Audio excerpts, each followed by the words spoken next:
We're continuing to chip away at the massive list of things I have to do to this car to get it ready for the owners convention in July. And well, today we have some more maintenance, we have some modifications and some improvements we'll be doing to this car.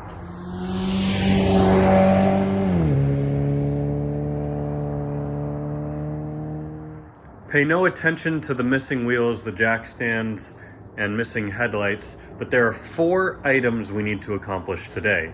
Number 1, clear coating the headlights. I did a headlight restoration on this car relatively recently, and a lot of you recommended, since I couldn't get my 3M film to work, to use some 2K spray clear coats on the headlights to help preserve them. So that's exactly what we'll be doing. We'll probably do that towards the end of the video.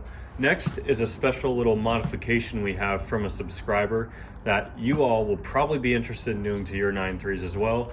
We have a new cabin air filter and we need to do a transmission fluid flush. Let's start with the fun part of this video, which is a bit of a modification.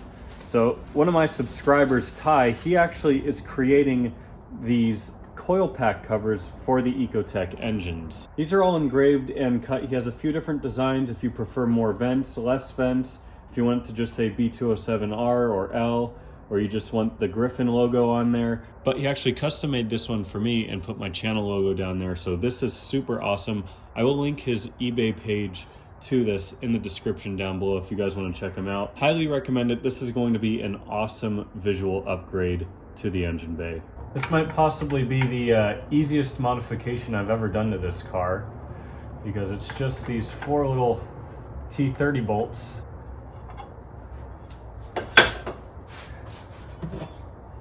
And our new cover.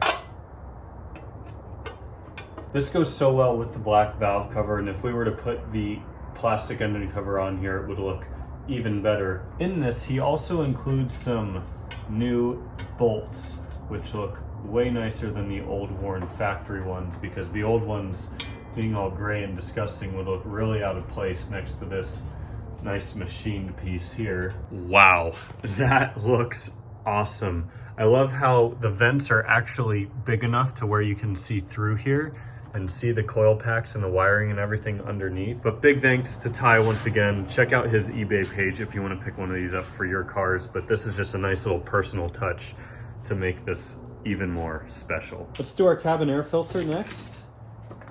Again, another very simple maintenance item. If you remember, in a relatively recent video, we actually repainted this cowl cover and it looks a whole lot better. But just popping that off, there are 2 little tabs here that we just need to undo. And if we pull this out, there's our old filter out. It actually looks pretty clean. I have seen some really nasty cabin air filters. There's a lot of, particulates in there. It doesn't hurt to replace it. Again, just a good piece of preventive maintenance. A new filter is like $10, $15, maybe $20 at the most. So good peace of mind to do these every couple years. While I have this out, there is a good bit of debris under there. I'm just going to vacuum out.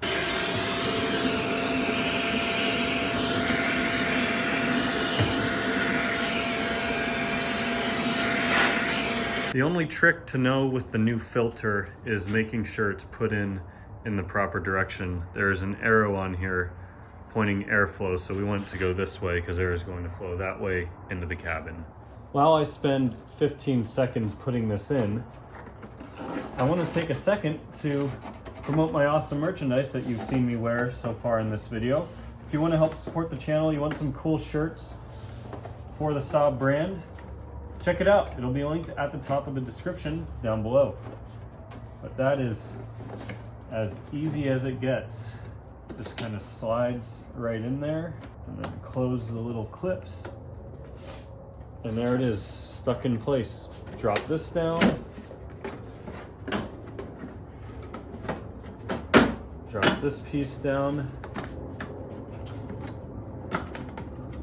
Install our little push pin.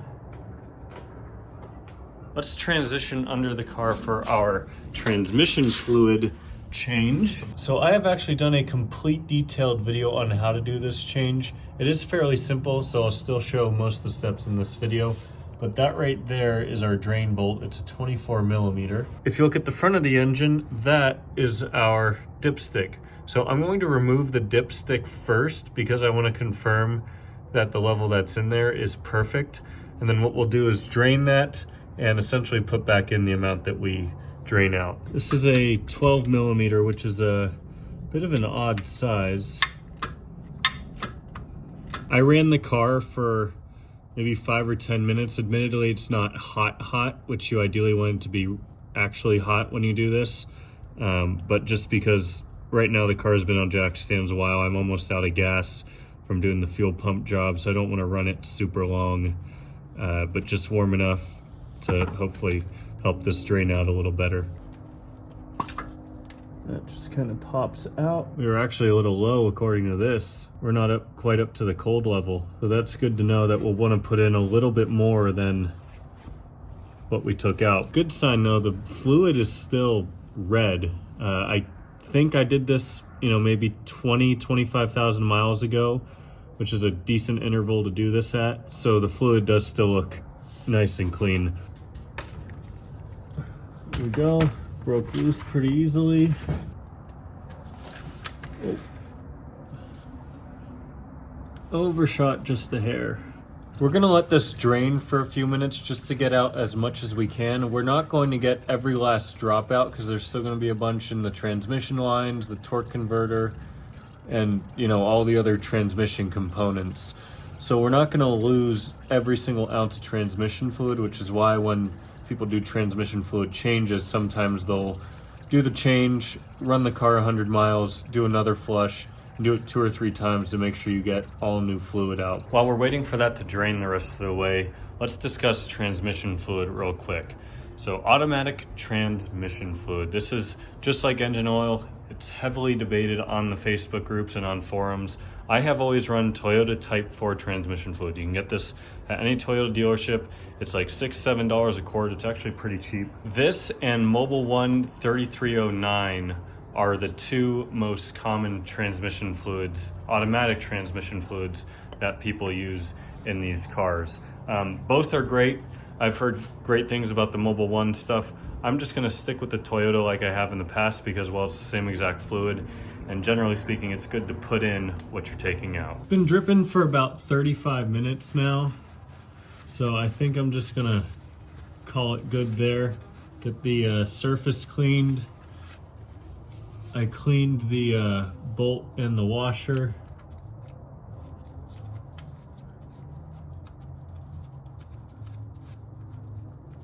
And we'll tighten this down to 33 foot-pounds.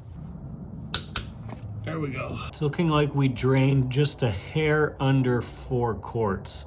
So I think I'm gonna start by putting about 3.5 quarts in, and then we'll start it up and run it. With our dipstick being the whole way down at the bottom of the transmission, you can imagine it's not easy to fill it. So I've come up with this sort of contraption here. This is just an old hose from the 900, squeezed onto here, and then hose clamped onto this clear hose, so that way we can fill it from up top and then feed this line into the transmissions. That way the fluid will get in there quickly and without making a mess, hopefully.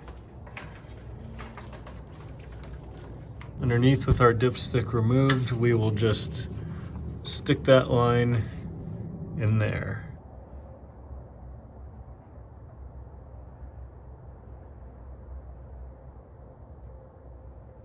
Let this drain out a bit. We got 3.5 quarts in there. Cleaned off the dipstick. Let's put it in there.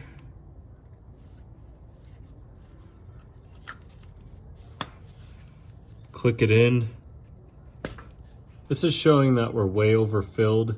I think we need to let it kind of fill in a bit because I put in less than I took out. So I think it might just be reading high because all the fluid might still be like in this kind of fill tube area. So I'm gonna let it sit for a few minutes and then I'll check back. It's definitely gone down a bit. I think we just need to let it sit for a bit longer. I'm gonna let the car run for a couple minutes so that way it doesn't get warm, but we still get the fluid running through the transmission, and we'll check back the fluid then.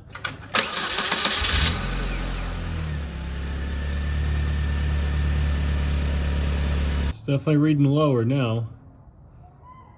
So I think we just got to do the same thing. I'm pretty confident that the level is going to keep going down because, like I said, we put less fluid in it than we took out. So let's move on to the next job, and then we'll check back on this probably off camera. For the next job, we'll be clear coating the headlights with some 2K clear. This is actually a two-step kind of paint, I believe is the correct terminology for it. So this red cap on the top we need to remove, stick it in the bottom and press it in. That's going to release the hardener in here. Then we shake it up, spray it like normal spray paint. Once you activate that hardener, you only have a few hours to use this stuff. So I'm actually going to be doing it simultaneously with the wheels, which you're seeing in a different video. All right, we're done shaking up the can for 2 minutes. Now let's pop our cap off. And we're just supposed to stick this on here, just like that. I need to shake it up for another 2 minutes. And last and most importantly, make sure you wear a mask when using this stuff, or a respirator. I've got the garage door open. As soon as I'm done spraying, I'm gonna turn the fan on to help get these fumes out, but I'm gonna wear the mask as well.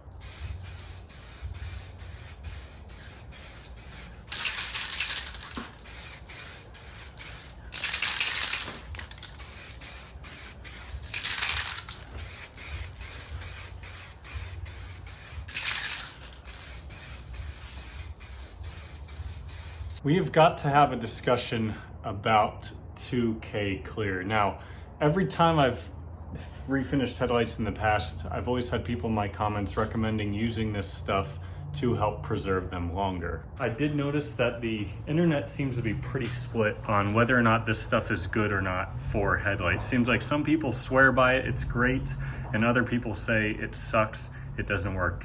My friends I've talked to that have used it have also been about 50-50 on their success with it or not, and clearly, as you can see, I have not had success with it. This is now 24 hours after applying it, and it has just put this horrible glaze on the headlights. So I'm not trying to call anyone out by saying that this hasn't worked for me. My prep method was the same as, you know, the other methods used on the internet.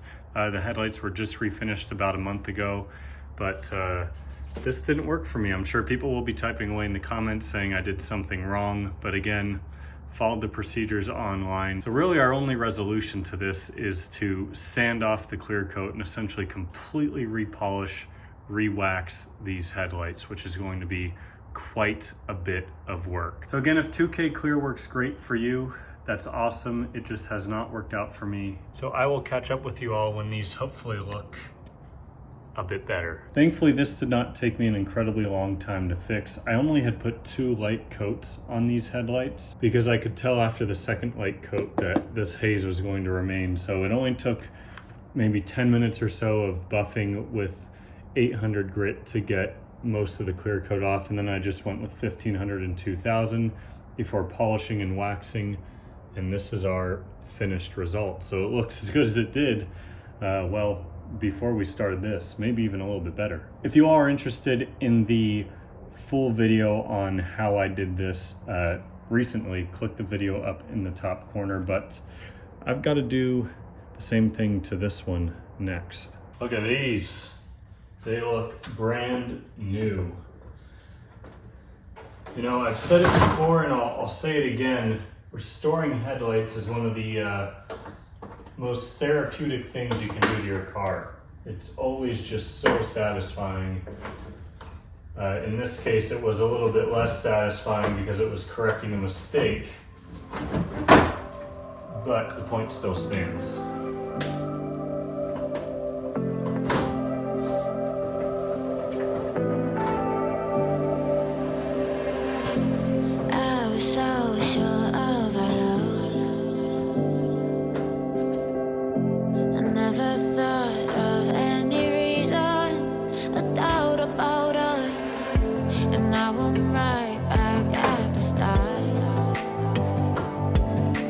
Halfway through a bottle, baby.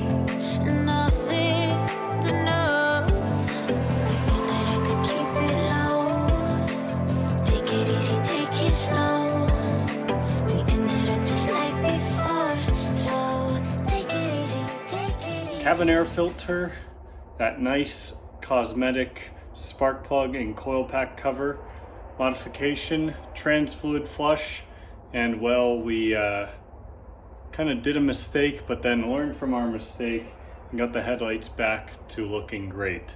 So when I say we have so much more to come on this car, both modifications, maintenance, repairs, and more, I mean it. I mean, my list is shrinking, but we're I think just about at the halfway point of things I want to do this car before the owner's convention. If you enjoyed this video, give it a thumbs up. Check out some merch if you want to help support the channel and get some cool Saab swag for yourself. Subscribe if you haven't already, and I'll see y'all in the next one.